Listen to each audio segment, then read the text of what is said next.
Hi everybody, welcome to Room and Board, and welcome to the recap of Breakout Con. You'll see that I'm in a little bit of a different setup. This is kind of my new office. This might be a new crowdfunding countdown setup. Who knows? I'm experimenting with it, but I'm excited. I'm excited. I'm going to do a full sort of shelf tour in another video, but that's not what this video is about. This video is just a recap of Breakout Con, which happened in Toronto last weekend, and I attended. See, I was planning on doing like another vlog style like I did with Dice Tower West, but I mostly just ran the World Series of Board Gaming mini tournament, and so I was kind of stuck in the tournament hall for most of the day. And so I figured what might be fun is just to do a little casual recap about the games that I got to try and what I thought of them, because I did get to try a few games. Luckily, some people swung by. I was able to do double duty and play a couple games and manage the tournament as well and do all of those sorts of responsibilities. But I did get to play a couple games, and thanks to everybody who stopped by and played some games with me. And otherwise, the tournament was a lot of fun. Let me tell you a little bit about Breakout Con. If you don't know, Breakout Con is a small gaming-focused convention that takes place in Toronto, Ontario. Downtown at the Sheraton Hotel. It's a 3-day convention. It starts on Friday. It runs till mid-Sunday.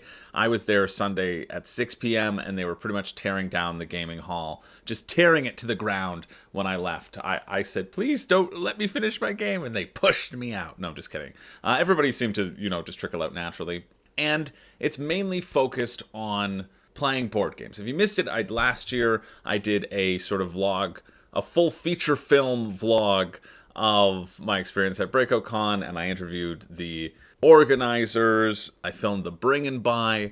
But the main focus here is setting aside a weekend, setting aside some time, going in and playing games. That's it. They have an open gaming library, like most of these conventions do. It may not be to the size and scope of Dice Tower West, but they have people on staff to teach you the games as well. And if you want to learn things from the library, having a smaller library means you have people there who probably know how to play, and you can get somebody to teach you the game, which I kind of like. It feels a little bit less overwhelming.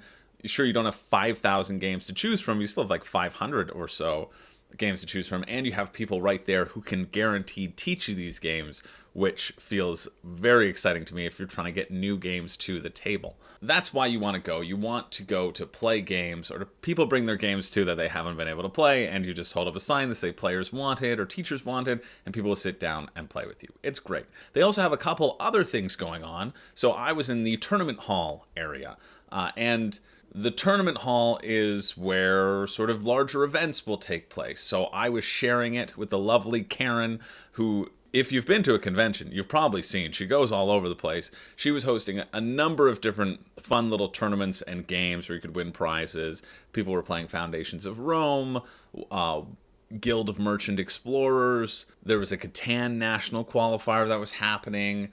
Inside Up Games was running a large social deduction game called Shank, which I didn't get to play, but I heard it's like 2 booms in a room, that style of people moving around. It can play up to 50 people. Inside Up Games were also there to demo Earth and demo Summit, and you can play their games because they're also Toronto-based. And so anyone who's kind of Toronto-based will come to this convention. There were a bunch of other little booths and exhibitor halls open as well, people demoing some games. I actually, last Breakout Con, tried a game to demo that should be arriving, I think, today for me to have the prototype, because I'm excited to talk about it because I think it looks fun and I want to tell you all about it. So yeah, that's the overview of Breakout Con. They also have the most incredible bring and buy that I've ever experienced. Well, it's that, and Niagara Board Game Convention also generally has a good one. The bring and buy is people bring games and you buy more games. I love this. I love this so much. I was unable to get there because I was running the tournament,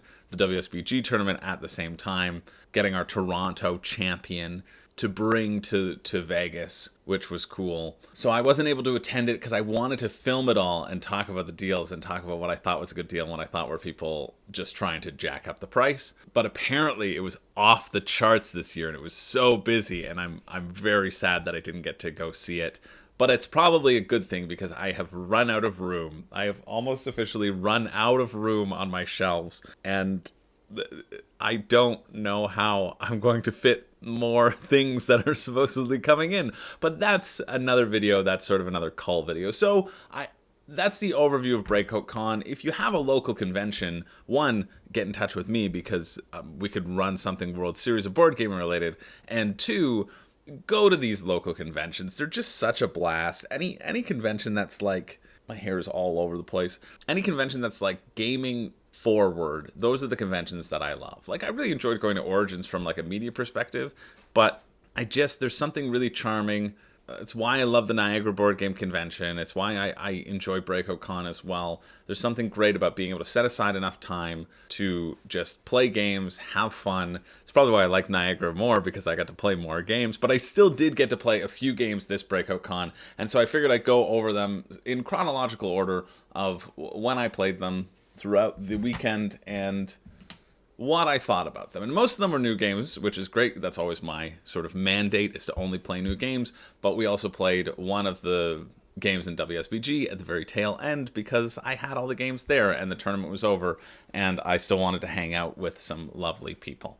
Honestly, I'm gonna have to flip myself so it now looks like I'm looking at it, but I swear I'm looking at my computer. First off, the first game that I played, we didn't end up playing the whole game because it was myself and Karen and somebody was helping Karen, and so all three of us were running out and doing various jobs, and so it was kind of slow, and I think that impacted my enjoyment of it, to be honest.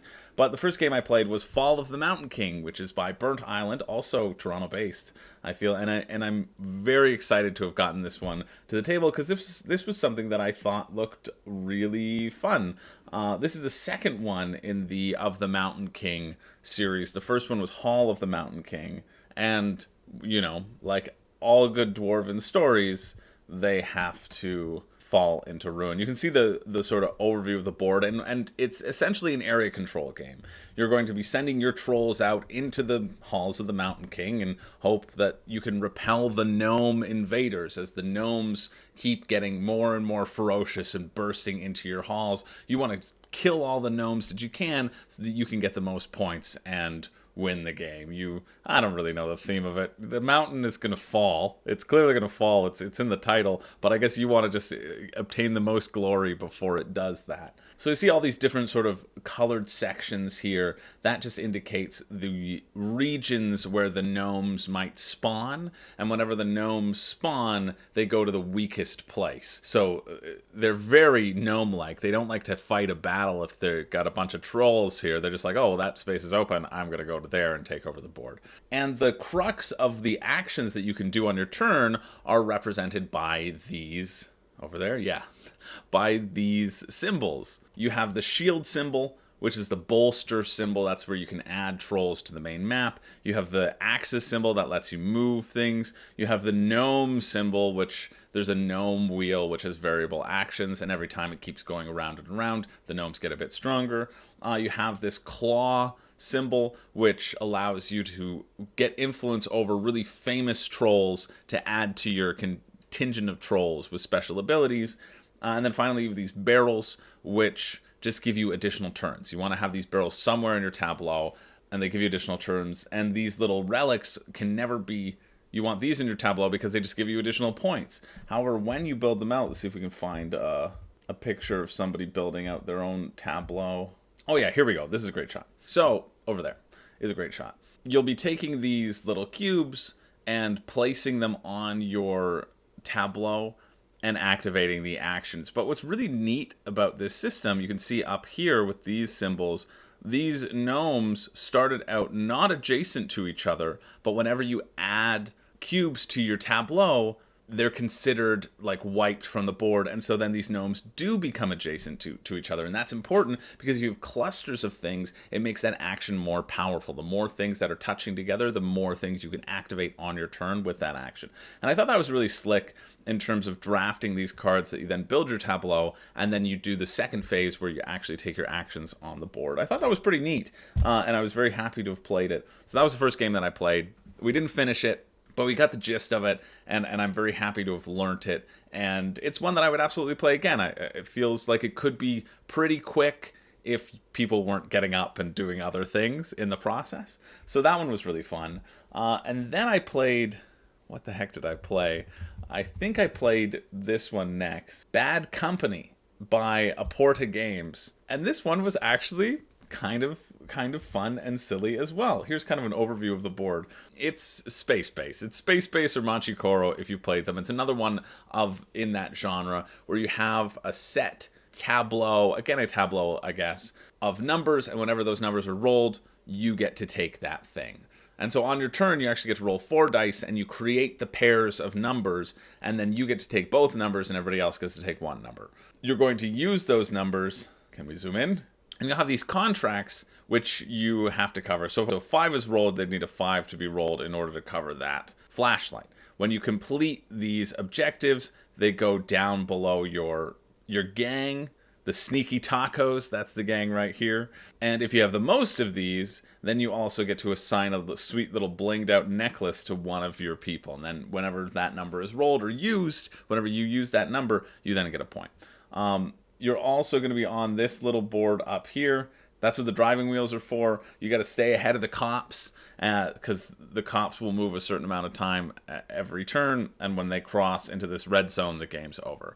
That being said, I didn't move at all. I started near the near the beginning with the cops. I moved 1 space. I was like, the cops, they've already gone past me. I'm just going to stick back here and continue to rob places, and nobody will notice. And I ended up winning pretty handily in that one.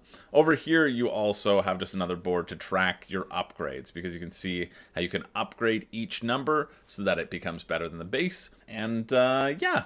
You know what? It was pretty fun. It was light. It was easy. You just roll some dice. I mean, I think I like space-based more in terms of actual decision-making that you get to do, but this was fun enough. A perfectly lovely way to pass the time, and I was thrilled to have gotten to play it. So yeah, that was Bad Company. Very, very simple. Would be good for families. I played with a gentleman and his son who, I don't know how old he was. He could have been 25. He could have been 6. I don't work at a carnival, okay? But but his son, I would guess maybe was 12, let's say, and he was playing Pokemon Go most of the time and was able to still be able to make his choices very quickly. So yeah, pretty fun. Probably the highlight of my Breakout Con in terms of what I got to play was playing Revive. It's real good. It's just come out. Luckily, my friend Billy kind of works for the company and had a copy and asked me if I wanted to play it, and I said, absolutely, I do. Even though I should have gone home to sleep because I was tired and my throat hurt, I still said, yes, let's do it. And this one was a friggin' blast. It really is worthwhile checking out, worthwhile looking into. This is also by Aporta Games. And Santa Maria, or whatever it was, yeah, Santa Maria that I played at Dice Tower West with Jacob was also Aporta Games. It feels like I'm just devouring their whole collection. Thank you for the... No, yeah, you can pay me later, Aporta. It's okay. It's okay. No, I don't need this big stack of cash that you're trying to pass to me on camera right now, Aporta Games. I swear. Well, I'll cut that part out so they know I'm not a shill. We know I'm a shill. And so this game is twofold. The theme of this game is that humanity has lost. Our entire race has gone extinct. Some of us went underground and the Earth just died above us. And then now it's finally time for us to merge from underground and repopulate and revive and revitalize the Earth. The Earth is ready to receive humans again after 6,000 years or something. And so that's what the premise of this game is. And so you'll see kind of up top, I don't know why I was pointing, I have a mouse. You'll see kind of up top here, this is the main board. This is what you're going to be focused on for a majority of the game. You'll see that there's all these white spaces around it, and those are tiles that get to be flipped over as you progress and explore more of the land. And so on your turn, you can do 2 actions. You can kind of explore the land, you can build buildings, you can settle in cities and get special unique player powers, or you can play these cards which onto your main player mat, which will basically give you additional resources. You need those resources to do stuff, and so you're going to be playing these cards, and everyone starts with a asymmetrical deck of cards that are pretty close to similar but slightly different, and you'll have to cycle through those cards as to what's in your discard, what's not. There's a kind of a cooldown phase where if you play a card, it goes into your discard, and then you can pull it and use it for the next round. At the same time, you're also managing this personal board over here in there are 3 technology tracks, and that anytime you build a building beside these technology tracks, you get to go up on the technology tracks. And every time you go up on these tracks, see there's yellow, green, and gray. If you pass a spot that's covered by one of these blue circles, you get to remove that blue circle, and it opens up an action that's personal to you. Everybody starts with the same actions, but then there are also buildings that you can then slot in once you uncover new spots, and it's pretty cool. You can also see that here, this is where you'll be slotting the cards in above and below, and you can use either the card's top power or the card's bottom power, and having to do that choice is very interesting. You also have these additional tokens that you can gather, which then get activated if you play the card of that color. So you specialize card slots and where you want to slot them in, and the engine becomes more and more powerful as you continue on throughout the game. Honestly, it was really solid, really fun to figure out. I thought my player power seemed horrible, and then I realized it was great, and I was jealous of everyone else's variable player power as well. And so as somebody who loves variable player powers, that should tell you that it was pretty good. It was pretty fun to do, because if you're constantly jealous of everybody else's power, that means that they're all exciting, right? Yeah, I really enjoyed this one. It's something that I would want to pick up a copy of. Now that I've gone ahead and talked about it, I probably can't do a full review on it, and so I can't call them for a review copy. So I've really shot myself in the foot, but it's worth it. I would go out. I would buy a copy of this. It was very fun, and I love how the engines kind of link in together. Plus, there's the give and take of how quickly do you want to expand your buildings, and do you want to explore things and open up spots for other people on the board potentially to go and to move up on their tracks, or do you want to build your buildings and let other people do the exploring? It's a fun balance back and forth, and I like how the card play is as well. Yeah, you're also collecting these little alien heads that serves as like the time tracker, and these give you bonus points at the end of the game for specific objectives that everybody gets a random one as well. Yeah, it's really fun, really solid, and I was so happy that I got a chance to play it. And I think that was kind of it. I played one more game at the end. I'm trying to think if I actually played anything else. It was only 3 days, right? It was only 3 days, Friday morning to mid-Sunday. And I did go home early one night because I wasn't feeling well. And I knew I had the rest of the convention. And I knew I had the rest of the World Series thing to run, which is why I called it quits. If I was just playing and having fun, I probably would have pushed it a bit, but I knew I had to be talking and managing stuff and had to have my wits about me for rules questions, so I called it quits. That's why I didn't play too much. But the last game that I played is, I put it behind me to fill the gap, and it was Dune Imperium. I played Dune Imperium. I've played this before. It was my third time playing, I think. And so I played it after World Series of Board Gaming was over. One of the people in the final said, dang, I wish it was Dune Imperium that was drawn. I was really hoping for that. And I was hanging out with one of my patrons who stopped by to say hi. And he'd never played Dune Imperium. And so I was like, hey, you guys want to play Dune Imperium? And he said yes. And the two of the people in the final table were like, yeah, that would be fun. One had played it once, and one had never played it before as well. So that felt like the right choice of game to play. And Dune Imperium is solid. If you don't know Dune Imperium, well, I'll get some pictures up on the screen for you. Wow, it's ranked 12th now on BGG. I thought it was, let's see. You can see my contribution to putting Brass as number 1, which I am happy about. Gloomhaven, I think Gloomhaven's a 7. I would say that, but I haven't played that much of it. I don't really rank my games, but I did it so that Brass could stay up. Dune Imperium is a 12 though. It's passed through the ages. It's past Twilight Struggle. That's pretty wild. I can see it passing Gaia Project at some point. I really didn't think it was 12. I think last I checked it was around like 16. Dune Imperium being 12 on Board Game Geek, that's cool. And you know what? Every time I play Dune Imperium, I think I like it a little bit more. The first play, when I started it, I thought, wow, this is incredible. This is so much fun. I'm going to go out and buy a copy immediately. And then I found that the intrigue cards were really swingy and that didn't make me excited. I think I didn't realize the impact that the intrigue cards could have on the game and how powerful they could be and how not powerful they could be too. And so I just thought they were more in that not powerful category.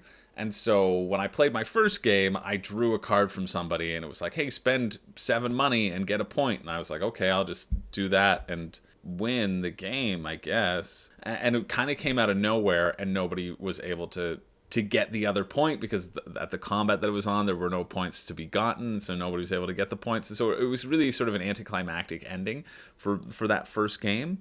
But now when I teach it, I always try to emphasize the importance of the intrigue cards and the significance of them and the swingy nature that could exist in them, and that's made me enjoy Dune Imperium a lot more. I haven't played any of the expansions yet, because I've only played it 3 times or something.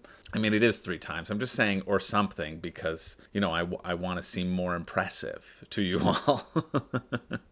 Because this was my 3rd time playing, and this was my 3rd win. No big deal, but it also felt good to, you know, win a game against people who made it to the finals of the Breakout World Series. It felt pretty good. I played a good game, and I played a different strategy than I thought than I normally do, and that was exciting to me as well to see that strategy also yield something fun. The crux of Dune Imperium is that it's worker placement, but when you play a card, you also have to. These cards have symbols on them, and you'll have to put your worker in a spot that matches that symbol. So it's restricted worker placement. You can't always place your workers everywhere you need to go, and you need to pay attention to the deck building aspect of it if you want to have that freedom on the board. But often the deck building wants you to specialize in certain ways, and so it's balancing where you play things, how you draw additional cards. And that's what I found to be really fun. I played as a Trades this time around. It was my first time playing as a Trades, and his special ability is that anytime he wants, he can look at the top of his deck. And so that was awesome. I then focused on card draw or the ability or the flexibility to draw more cards, because then I could see if I wanted to pull that thing or not, and then choose if I wanted to use it for its card draw ability, its worker ability, or its end of round buying power ability. And so I found that flow to be really, really fun. And the battles here are a fun little element of push your luck. That's a complete lie. What are you even saying? Sometimes I just talk and hope that the correct words come out, and often they do, but sometimes they do not. It's not a push your luck. It's kind of a testing your opponents, because the intrigue cards play such a significant factor and they can have a lot of strength in them. You're not guaranteed to win a battle even if you commit a lot of forces to it. And so it's that sense of reading your opponent. How much do you want to risk? How many troops do you want to hold back in preparation for a future battle? And so what I found was fun in this 4-player was figuring out who at the table was going to go for the gusto in the battle, if I could beat them, or if I had to pull back and bide my time and wait to win another battle down the line. And that was very exciting. I think that was kind of key to my pulling out the win, is that there were a couple battles where 3 people were fighting for them pretty hard, and I just was like, you know what, I'll sit that one out. I'm not going to waste my resources. And then I went in hard on the next one where I had lesser competition, and so that was pretty fun. But yeah, so that was Dune Imperium. I played. It was a great game of Dune, probably my favorite game of Dune to date, actually, in terms of the flow and what happened on the board. And I think the more I understand it, the more I enjoy it, and so the happier I am to have it in my collection. So really only 4 games, I guess. That's only 4 games that we're covering, but I figured this was as good as any topic for a video, a recap of Breakout Con, and hopefully that was enjoyable. I really did want to talk about Revive as well, and not having a physical copy. I think it still deserves to be shouted out. This is going to be sort of the newest retail hotness, which I don't pay as, not that I don't pay as close attention to, but I don't have the resources or access to the amount of information on the retail side of things as I do with Kickstarter and crowdfunding, because it's just very easy for me to search that as a one-man band, right? For retail, you want it to be fed all of this information from a bajillion publishers, and it's a lot easier for things to slip through the cracks rather than your own searching. I say this as somebody who had something slip through the cracks on Crowdfunding Countdown, because Reviving Kathmandu should have been covered in last week's episode, and it wasn't. But there we go. That was my recap of Breakout Con. I really enjoyed my time there. I quite enjoy running the World Series events. I like seeing people play games, see people play new games that they've never played. Nobody was signed up for brass, actually, and so I said, listen, if people sign up for brass, I'll just teach you all brass because I really like the game. And that was great. So I was able to teach a few games as well and just get people having a good time throughout the weekend. And that, in turn, made me have a good time, even though I was a little bit under the weather. So there we go. That's my recap of Breakout Con. Go to your local conventions. Go to your local gaming conventions. It's totally worth it to set aside that time and to go play games, or don't, or do it in your own house, right? Set aside that weekend and do a similar thing, because I know you've got a huge collection and you don't need to go to somebody else's collection. I used to always feel that way, that I've got a big collection, I don't need to go somewhere, but sometimes it's nice just to get out of the house, you know, to get out of the house, go to a space where everybody else is playing games, where you can always kind of pick up a game when your game ends. You can meet new people and share in the joy of our hobby as well. And so I think for those purposes, even though it costs a bit of money, you know, it costs about the cost of a game to attend one of these conventions. And so that was always a bar in my thinking, because I would think, hey, I would just rather pay that and buy a new game and invite friends over. And that's a perfectly legitimate thing to do. But there's just something nice about community building and being able to play games into the late hours of the morning and just meet and hang out with people that is, I think, enjoyable. And I think it gets more enjoyable for me the more that I do it. But I also see the other side of it from a cheap perspective. That being said, things cost money. Going out to events costs money. Spaces cost money to rent. And having been on the other side of it now a little with WSBG and seeing the cost that a lot of these places charge to rent, most often nobody's getting rich off of your convention going. I don't know, treat it like renting an event space or something. It's a fun thing to attend. If you haven't been to a local convention, that also gives you the chance to expand your game group and expand meeting new people who you could game with down the line. Anyway, that's it for this video. Those are the games that I played. Really enjoyed all of them. They were gearing up for Earth, and I almost jumped in, but I knew I would be too busy bouncing back and forth, and I didn't want to slow the flow of the game, and I didn't want it to stop like Fall of the Mountain King did. I'm excited to play Earth on my own because I have it, so I took a pass out of that one.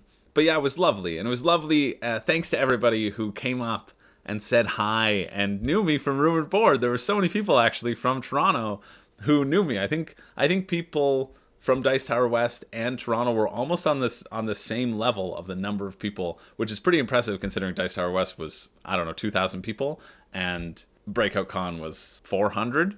I really don't know how many people were there. There were a number of different rooms. But yeah, just thanks for coming up. I loved meeting you and interacting with you, even if it was just a brief moment, if we didn't get to play a game. I'm sorry, I wish we could have. Or if you came up and we were talking and then I had to be pulled away for World Series stuff. That happened a couple of times where the interactions were too brief for me. They didn't go on long enough. But I just want to say, but I'm glad you didn't wait around because I didn't want to keep you from playing games. But I just want to say thanks for coming up, introducing yourself. I'm glad that you like the channel, and I hope to continue to produce more stuff that hopefully you will enjoy down the line. So just thanks to everybody. Lovely meeting you all. That adds to that community, right? Like it's Room and Board. I want it to be sort of an extension of that community, the community aspect that you can get from a convention. And yeah, it was just really lovely. Anyway, thanks for watching. My name's Chris George, and this is very embarrassing, but I don't have a catchphrase. But I do have bragging rights. At least I got those.